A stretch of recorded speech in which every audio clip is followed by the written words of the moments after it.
നമ്മൾ പുറത്തുനിന്നൊക്കെ വാങ്ങി കഴിക്കുന്ന അതേ ടേസ്റ്റുള്ള ഒരു അടിപൊളി ഫ്രൈഡ് റൈസിൻ്റെ റെസിപ്പി ആയിട്ടാണ് ഞാൻ വന്നിട്ടുള്ളത്. നോർമലി ഞാൻ ഓയിൽ ഉപയോഗിച്ചിട്ടാണ് ഫ്രൈഡ് റൈസ് ഉണ്ടാക്കാറുള്ളത്. പക്ഷേ ഇന്ന് ഞാൻ ബട്ടർ ഉപയോഗിച്ചിട്ടാണ് ഫ്രൈഡ് റൈസ് ഉണ്ടാക്കിയിട്ടുള്ളത്. അതുകൊണ്ട് തന്നെ നല്ല അടിപൊളി ടേസ്റ്റ് ആയിട്ടുണ്ട് കേട്ടോ. ഒരു പാത്രത്തിലേക്ക് 1 ടേബിൾ സ്പൂൺ ബട്ടർ ഇട്ടിട്ട് അതൊന്ന് മെൽട്ടായി വരുന്ന സമയത്ത് നമ്മൾ കയ്യിലുള്ള വെജിറ്റബിൾസ് ഒക്കെ ആഡ് ചെയ്യാം.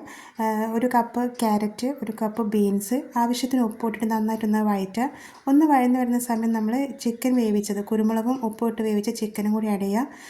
അതിനുശേഷം 1 കപ്പ് ക്യാപ്സിക്കം ചെറുതായി അരിഞ്ഞതും, 1 ടീസ്പൂൺ ഇഞ്ചി വെളുത്തുള്ളി പേസ്റ്റ്, ഒരു 3 കോഴിമുട്ട ഞാനൊന്ന് കുരുമുളകും ഉപ്പും ഇട്ട് കണ്ടൊന്ന് ചിക്കി എടുത്തതുണ്ട്, അതും ഇട്ട് 1 പാക്കറ്റ് മാഗി ക്യൂബും 1 ടീസ്പൂൺ സോയാ സോസും 1 ടേബിൾ സ്പൂൺ ടൊമാറ്റോ സോസും കൊണ്ട് നന്നായിട്ടൊന്ന് വഴറ്റിയെടുത്തതിന് ശേഷം ഇതിലേക്ക് 1/4 വേവായിട്ട് വേവിച്ച് വെച്ചിരിക്കുന്ന ബസ്മതി റൈസും കൂടി ഇട്ട് നന്നായിട്ടൊന്ന് ഇളക്കിയെടുക്കുക.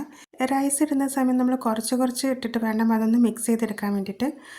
അവസാനം അതിൻ്റെ മേലെ ഒരു ടേബിൾ സ്പൂണോളം കുരുമുളക് പൊടിയും കുറച്ച് മല്ലിയിലയും കൂടി വിതറി ഒരു 2 മിനിറ്റും കൂടി ഒന്ന് മൂടി വെച്ച് വേവിച്ചെടുത്താൽ നല്ല അടിപൊളി ടേസ്റ്റ് ആയിട്ടുള്ള ഫ്രൈഡ് റൈസ് റെഡിയാവും കേട്ടോ. ഇത് ബട്ടറിൽ ചെയ്തതിനെ കൊണ്ട് തന്നെ നല്ല അടിപൊളി ടേസ്റ്റാണ് കേട്ടോ. ഒരു തവണയെങ്കിലും നിങ്ങളത് ഇതുപോലെ ഒന്ന് ഉണ്ടാക്കി നോക്കിയിട്ട് ഒന്ന് ഫീഡ്ബാക്ക് പറയണേ.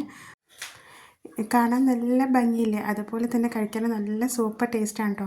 അപ്പോൾ എല്ലാവരും ഒന്ന് ട്രൈ ചെയ്ത് നോക്കുക. ഇഷ്ടപ്പെട്ടാൽ എൻ്റെ വീഡിയോ ലൈക്ക് ചെയ്യുക, ഷെയർ ചെയ്യുക, സബ്സ്ക്രൈബ് ചെയ്യുക.